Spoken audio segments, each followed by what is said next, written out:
Hey, welcome to No Sugarcoating. This is Candybox's new weekly video series on everything happening in RevOps, technology, and AI.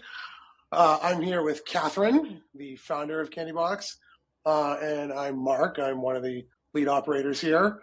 And we're just going to go through, anything interesting that comes up in our industry on a week-to-week basis. We got a bunch of funny and interesting topics for this first one that we're going to go through, and we're just going to be doing this live, lightly scripted, just pure, unfiltered takes on all the good stuff that you all probably see on the internet too. All right. So what's the first one, Kathryn? Okay, first up, we have got SaaS is Dying. This one has probably been repeated every single day for the last specifically the last 6 months, but over the last 2 years. Everyone knows SaaS stocks have been crushed over the last 3 months because of the vibe coding fear that you can essentially eliminate the moats these SaaS companies have with their massive developer orgs and products because you can just open up Claude and create a DocuSign. But this post was pretty funny because it talks about SaaS is dying takes from people who don't sell to plumbers. Essentially what the guy talks about, which I think is actually what I see in real life, is all of this SaaS is dying vibe coding stuff is in this technology industry echo chamber where it's like tech companies selling to tech companies saying I can literally vibe code my own CRM because I'm a developer and I know how to do it. What this guy is talking about is, well, good luck doing that to, a plumber. A plumber is not going to be vibe coding their own mobile app for field service. Yeah, they say. What other examples, Kathryn, do you have? It says, when I read that AI agents will replace SaaS, I tried to imagine an AI agent scheduling a plumber to fix someone's burst pipe at 2 a.m. while coordinating parts availability and crew location, which is a pretty fair point. It made me think about just how many small businesses I've spoken to and I talk to on a day-to-day basis, and how, I guess, technologically limited your average business is, and small businesses in particular. At Candybox, we work with a lot of companies that are really tech forward, but even then there's a lot of complications in terms of actually seeing ROI on this type of technology. So if you imagine like a 5-person business, plumbers, mechanics, goodness knows what else, are they really going to get an AI agent at 2 a.m. to my mechanic is still barely responds to text messages. There's a landline in the shop to call him to make an appointment. If he's not there, you leave a message and he calls you back. Mine I write to on WhatsApp, so apparently mine is much more forward thinking. Yeah, you're in the 24th century over there, apparently. I've worked with so many contractors over the last year. And first of all, it's hard for them to even get to physically show up to an appointment, let alone make one. This kind of industry is obviously ripe for a lot of technological disruption. But it's just not their day-to-day, whereas in the tech industry, technology is our day-to-day. So we think about this entirely differently. So I'm not quite convinced someone can vibe code a DocuSign that's legally binding in the frickin' 200 different jurisdictions plus on the face of the earth. But that's at least my take. Yeah. I think another aspect that hasn't really been touched on in this post is just the human aspect. So, here talking about a home emergency at 2 a.m. Is anybody really going to want to take that kind of problem to an agent and trust a piece of autonomous technology to solve that kind of issue? That's another angle that I think a lot of end consumers will maybe not be such a big fan of if they still have a choice between talking to an actual human being who understands and can empathize versus an automated technology for issues like this. It's everyone's taxes get more complicated. Am I really going to want to rely on an agent to 100% submit my federal and state taxes to my governments, and then if it screws up, I'm going to blame the agent, and then the agent's going to help me through it? Probably not. Yeah. So we hear it all the time. SaaS is dying. We definitely see people experiment with this stuff. But have I seen someone vibe code or like a core technology they're working with and totally swap it out yet? No. Um, even the technology companies we work with, like they want to spend time working with their customers, not vibe coding a replacement for HubSpot or Salesforce. So, so that's kind of how I see this happening, in real life. Yeah. Concur. All right, next up, Yeah. we've got another death, sadly. Flow is dead. I saw this post on my LinkedIn feed earlier this week. It's about Salesforce Flow. Convinced me otherwise, but the declarative admin and clicks not code era is over. It doesn't scale. It's a DevOps nightmare. Admin has evolved. Writing is on the wall with agentic ATI generating flawless bulkified Apex in seconds, IP Flow, which with how many comments? These 54 comments, so it definitely generated some interesting discussion. What do you think about this one, Mark? I think Flow has been proclaimed dead every single year since I started working in Salesforce. I don't remember exactly the year Flow came out, but Process Builder might still be running in live environments. Actually, no, I know it's still running in workflow rules are also still probably running in a lot of environments. Flow gets proclaimed dead all the time because in this magical Christmas land where your org is checked into a Git and everything lines up perfectly with the sandbox environments and the DevOps practice is perfect and everything gets deployed via code with regards to like anything from like related to like a page layout to a field to pick list value, things like that. It's basically this developer dream where everything is clean and the pipeline is consistent. That's not actually how I've ever seen any org operate in any capacity. I love the phrase clean code because, that's the future, notated clean code and how AI can do it for us now. I've seen AI be deployed to Salesforce already. It needs to be prompted very specifically. Like the most recent one I saw was some process and opportunity that was triggered every single time the opportunity got triggered. Oh, great. So I get like the pie in the sky. AI can just be deployment pipeline for all changes to a Salesforce org. But the truth of the matter is, if like a sales leader needs a new field at 4:59 p.m. on a Friday on an opportunity, the admins are going to make it. I remember we were talking, was it like early this week or last week, about the study I think you read. I don't know if you remember. It was about like AI's effectiveness when it comes to making, I think, was it edits? Yeah, it was an Alibaba basis. Yeah, it was an Alibaba study that showed that these agents are pretty great at net new greenfield tasks, but when it came to like maintaining existing legacy code bases, it had like a failure rate of like 70%. Yeah, I don't know. It made me like reading this post. I thought about that and just how I don't know. Sometimes it feels like the limitations are not just technological. Like a lot of it is enablement as well. So to your point about like people just quickly creating fields because that's what they're used to. Like there are some of the comments under this post that are talking about just the fact that visualization, like being able to visualize a process in a tool like Flow, is really important to human beings and like admins, people who need to actively work on the processes and decide what changes they need to make. Like being able to look at those in a sort of like human legible way as opposed to an Apex class or whatever. Still is a valuable aspect of something like Flow. This is also kind of commenting on the type of customers that use Salesforce. A little 10-person small business isn't going to be deploying custom Apex for, creating a renewal when opportunities close one. They're going to use a Flow. So like the quick maintainability of flows plays into this a lot too. I mean, I see people all the time just like you can literally, this is how it works. You can literally edit a flow in production. Whether you should do it or not, different conversation. But that's always been kind of like the pitch of like the Salesforce platform with flows, at least, is like the speed of which you can change things. Whereas like creating custom code and developing it, actually requires like a DevOps-y type of pipeline to commit changes. Mm-hmm. Yeah. But great LinkedIn post. I wish I thought about this. It's Me too. very catchy.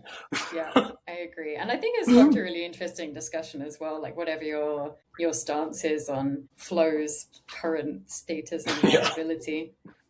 Okay, what have we got next? Let me see. We've got is RevOps actually worth it or just expensive overhead? So this post is talking about some of the stats around RevOps and sort of like the higher revenue growth that you see. But, is some of this just good marketing, essentially? Is RevOps really worth the hype, or is it actually a cost center like some people argue? I think we probably have some strong opinions on this one, being a RevOps and go-to-market tech consultancy. We do. It is expensive overhead if you have bad help, and that creates technical debt that your company has to like unravel 2 years later. I think everyone in this industry does those kind of projects where they inherit any sort of system like rescue project where someone had system admin access, they went wild on core processes, and it actually causes more noise than process enhancement. Like when it gets into, we've done so many projects where just like opportunities, like leadership literally just can't report on what they've sold in like periods because of poor, stakeholder ship of the orgs that we work in. If RevOps isn't identifying ways to make the systems work faster together more seamlessly, then when you get like fire alarms like, oh my God, why didn't this lead route? It took us 5 hours to respond to this lead. The system's bad. Stuff like that. It does, like, I've been told COs are like, RevOps is just expensive CRM overhead. But when you can connect different processes together that are directly correlated to revenue, and you can generate insights and you can make better decisions based on actual business performance, that's kind of like the function we support. Yeah, what you were just saying made me think about some of the people I've interviewed. So I do this little show/podcast called RevOps Bites, where I talk to revenue operations leaders about really whatever's top of mind for them. And something that several of them have said is that they often find coming into organizations that leadership doesn't understand what RevOps is. They don't understand what the value is. Or alternatively, like in the past, they have struggled to communicate the value of RevOps. So I think in some ways, like RevOps is not new anymore, but like, when I started Candybox, which was a little bit less than 7 years ago, it was kind of cutting edge then. Like a lot of people didn't know what was meant by it. I think that is still an aspect here, like RevOps people, RevOps teams, they don't know always how to communicate the value of what they're doing through no faults of their own. Like sometimes it can be tricky to directly tie back the impact of your work to some kind of business outcome. Like in some cases is really clear, like the example you gave, Mark, about lead routing. So like if you have poor speed to lead, and you're able to improve it through faster processes, automated routing, automated enrichment, like whatever it may be, I think you can raise your conversion rate by something like 25 to 50%. Like I don't remember the numbers off the top of my head. So in that case, you can directly tie those changes back to company revenue. But in other examples, like things that are more like behind the scenes, like it can be tricky to say like what is the impact of what we've done here. And I think that that's maybe where this idea comes from, that like RevOps is just expensive overhead. I mean, you're right. I mean, like you can literally put a dollar figure to companies that respond to inbound leads within X amount of minutes or whatever actually convert at Y percent more and outperform their competitors. So Well, oftentimes I ask my own stakeholders is like, are your competitors um, paying more attention to these systems that actually support revenue? Are your competitors able to route leads faster, close faster than you are? If yes, then yeah, I mean that it's a competitive disadvantage. Yeah, that's a So really good point. Like, are they better at identifying upsell opportunities in their customer right, base? Are they better at identifying like potential churn ahead of time? 100%. Yeah, that is a really good point. Yeah, so in summary, we do not believe when RevOps is implemented well that it's expensive overhead, but like all things in life, it's definitely possible to do things ineffectively. All right, you've got one more. Here we go. One more So topic. yeah, in this one, no industries or technologies have died yet, but this is a post from Twitter, and so you can spot lazy AI images. And Hey, it's X now. It's not Twitter. I know. And it's hurting conversion rates. 78% of Gen Z can identify AI generated images and will scroll past them. This person has been running ads, and their click through rate dropped 40% after they switched to AI generated lifestyle shots, which is pretty interesting. Like, obviously, we don't know like what sample size or anything this is based on, but yeah, 40%. That's not a small number. We were talking about this earlier. Like, I've definitely seen this more like in a B2C setting on like Instagram and TikTok and Facebook with like lifestyle adjacent ads for like, I don't know, athletic wear or makeup, stuff like that. That I scroll past like way faster. If I'm scrolling on Instagram and I have something like an AI generated something pop up, I basically skip it. We saw a trend even like before this year and last year, really before like ChatGPT like exploded, came into the picture with this whole like AI SDR outbound stuff, where I saw our customers experimented it, we experimented with it, that just generate literally just like outbound slop that attempts to sound like a human being, but it's really not. Sometimes the AI have like real names like Kelly from, this SaaS company. It goes like straight to archive, if not gets put into spam. I see TV ads on my streaming services that are literally just prompted and probably entirely generated with AI, where it's like literally like a 3D looking human with one monotonous baritone diatribe that they're going off on. It's usually some like drug or tax refund scam, something like that. So I'm personally much less likely to click on an ad or submit a form if egregiously AI content trying to capture my attention. Yeah, I agree. I haven't seen too much of this in a B2B space. I mean, it's possible that it's used more, I don't know, judiciously. And like it's not as noticeable. But I do see it a lot as well, like scrolling through socials or if I'm watching things on YouTube and like ads come up and it's just like there's something like uncanny valley about it. I'm like, I just don't believe this is a real person or a real voice. And I think a lot of people, yeah, respond negatively to that. And that's surely something that companies need to take into consideration when they think about their strategy going forward. And I don't know if you've seen this, Mark, but I've seen some companies like start to go all the way in the opposite direction and like these are mostly just small businesses, again, like things I'm seeing in socials, like creating really bad, like obviously photoshopped flyers and things like that to convey the idea of like, hey, look, this is a real person creating this. Like, this is the throwback to the, like the early days of the internet, which is, yeah, I don't know, kind of, what do you call it? Like when things bounce to the other extreme. Yeah. I got maybe I'll link the Instagram in the show description. But shout out to this guy Dom, who's local to Boston, for me, where he's been pumping out these Instagram memes of like the AI onboarding a manager that like joins a Google Meet and talks to the person like being on their day one, and be like, oh hi, I am Mark, I am your onboarding manager. How are you doing today? pause and stuff. It's hilarious. We should link it after this. Right. But yeah, I don't think people want to be prospected or communicated to directly by AI avatars, really.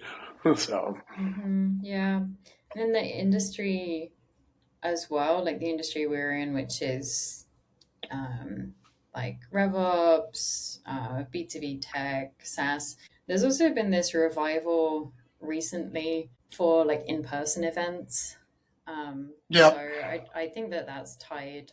I don't have any proof, but I feel like it's tied to like the rise in AI as well, and just people really seeking out personal connections and like human connections in real life with one another. anti-AI revolution. Yeah.